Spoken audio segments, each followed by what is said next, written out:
The morning mist clung to the valley like a gray blanket, slowly lifting as the sun climbed over the jagged peaks. Samuel had grown used to the silence of these mountains. For 3 years now, he had made his home in this remote cabin, far from the noise and judgment of town folk. The only sounds that reached him were the whisper of wind through pine needles and the occasional call of a hawk circling overhead. Samuel stepped onto his covered porch, his boots creaking against the weathered planks. He carried his rifle loosely in one hand, more from habit than necessity. The mountains were peaceful, but a man learned to stay ready. His dark hair hung past his shoulders now, and his beard had grown thick and untamed. The mirror inside his cabin showed him a different man than the one who had fled civilization years ago. He was about to head down to the stream to check his traps when something caught his eye.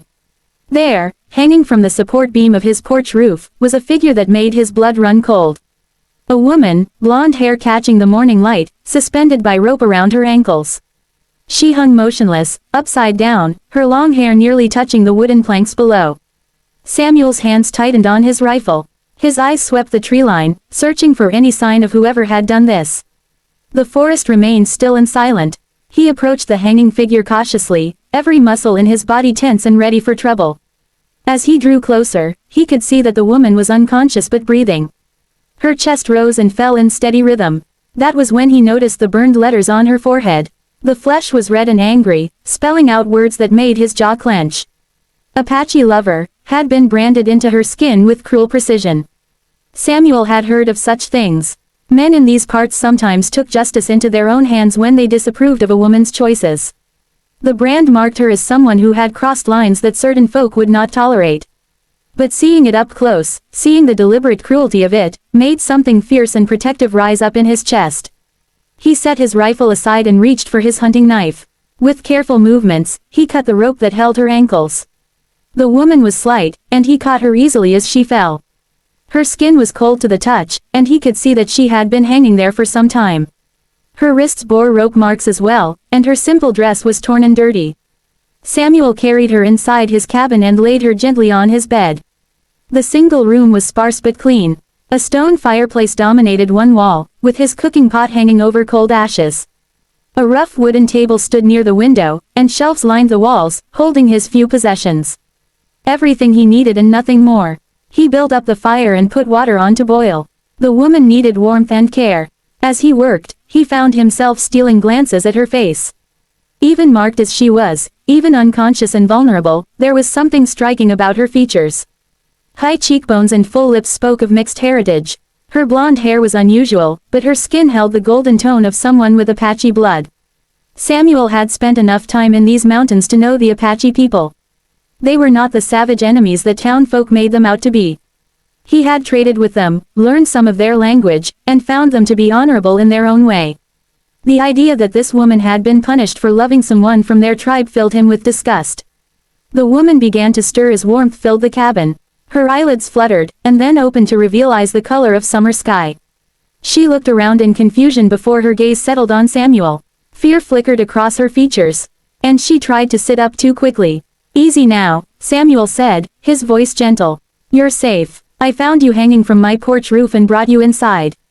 The woman's hand went instinctively to her forehead, touching the branded letters. Shame and pain crossed her face like storm clouds. "You saw," she whispered. "I saw what someone did to you," Samuel replied. "That doesn't tell me who you are or what you've done. My name is Samuel. This is my home, and you're welcome to stay until you're strong enough to travel." Tears gathered in her blue eyes. "I'm Rose," she said.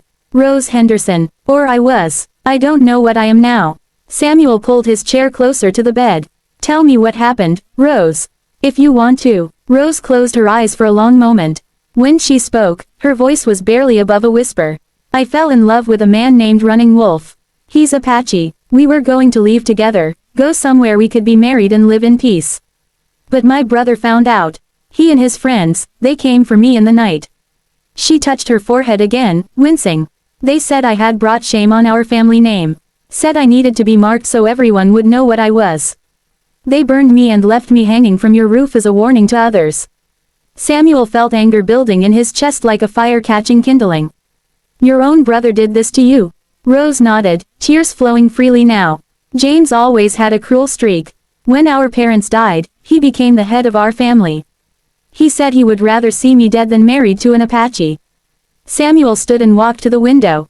Outside, the mountains stood eternal and unchanged. But inside this cabin, everything felt different now. He had grown comfortable in his solitude, but seeing Rose's pain awakened something in him that he had thought was long buried. "Running Wolf," Samuel said. "Is he still waiting for you?" Rose's face crumpled. "I don't know. We were supposed to meet 3 nights ago at Bear Creek. By now, he probably thinks I changed my mind. That I chose my family over him." Samuel turned back to her. "Do you love him?" "With all my heart," Rose said without hesitation. "He's gentle and kind. He makes me laugh. He sees me as I really am, not what others expect me to be." Samuel nodded slowly. He understood that feeling all too well. It was why he had come to these mountains in the first place. To escape the expectations and judgments of people who thought they knew what was best for everyone else. "Then we need to find him," Samuel said. Rose stared at him in surprise. "You would help me, even after seeing what they branded on my forehead?" Samuel sat back down beside the bed.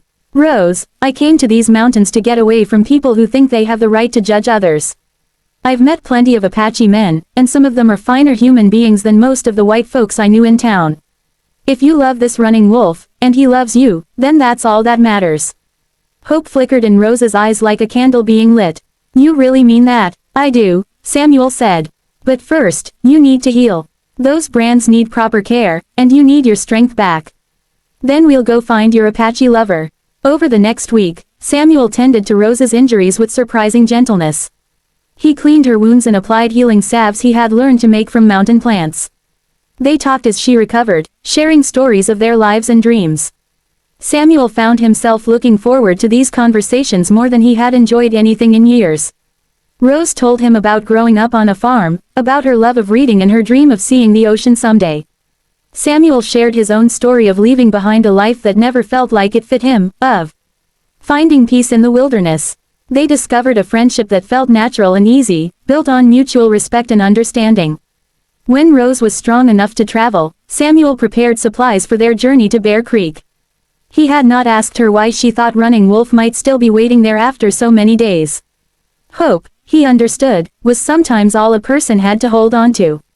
The ride to Bear Creek took them through some of the most beautiful country Samuel had ever seen. Rose rode behind him on his horse, her arms wrapped around his waist for balance.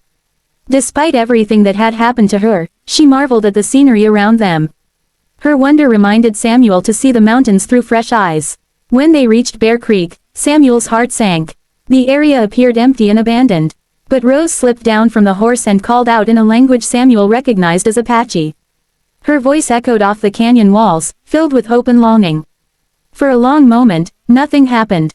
Then a figure emerged from behind a large boulder. The man was tall and lean, with long black hair and clothing that marked him as Apache. His face lit up with joy and relief when he saw Rose.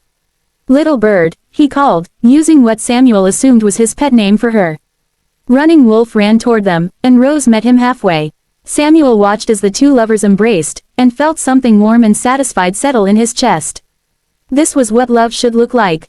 This was worth fighting for. Running Wolf looked over Rose's shoulder at Samuel, wariness in his dark eyes.